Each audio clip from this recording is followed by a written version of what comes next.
Welcome to another lesson of the curves in engineering and architecture. We are in the second part of the curves, namely curves in road safety. In Module 5, we speak about three mathematical concepts that serve to solve a problem in road safety.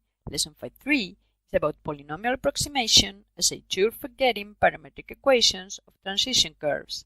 Remember that in Module 4, we wanted to design comfortable and safe roads, that we focused horizontal alignments, and then we consider the so-called transition curves, whose tangent direction varies smoothly along the curve. In particular, the closed curve, or Cornu spiral, whose curvature is proportional to arc length, is considered a good curve in geometric design of roads and railways. To lay out this kind of curve in the field, we look for parametric equations giving the coordinates of each of its points as function of a parameter, the arc length. In Lesson 5.1, we got a differential equation giving us info about the derivative of the angle function with respect to arc length, and in Lesson 5.2, we have found the corresponding angle function solving this differential equation through a process called integration that is inverse to derivation. Now, in Lesson 5.3, we want to recover from the angle function the position of points of a clothoid by using polynomial approximation and again integration.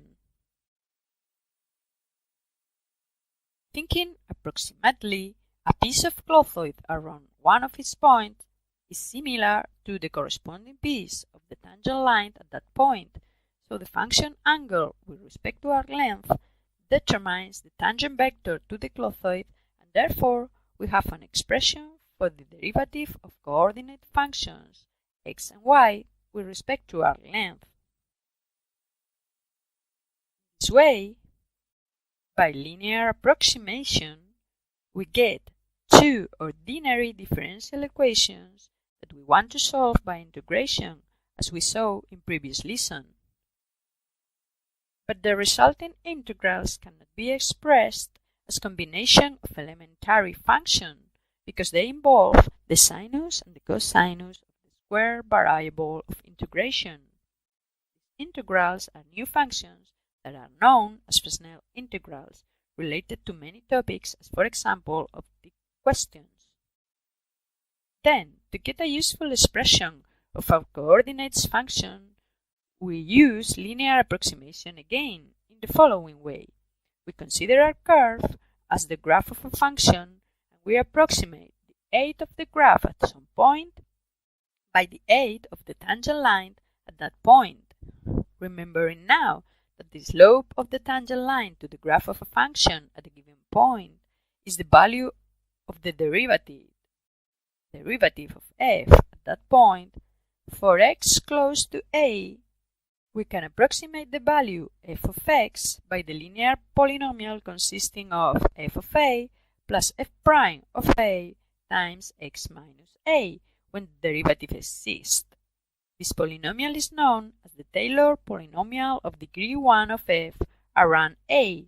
We can easily compute this Taylor polynomial for a lot of functions and check that first, the approximation has sense just around a, and second, the Taylor polynomial shares with the function the value at a and also the value of the first derivative of a. Analogously, one can define Taylor polynomials of every degree that, as Taylor showed in the 18th century, have the same property.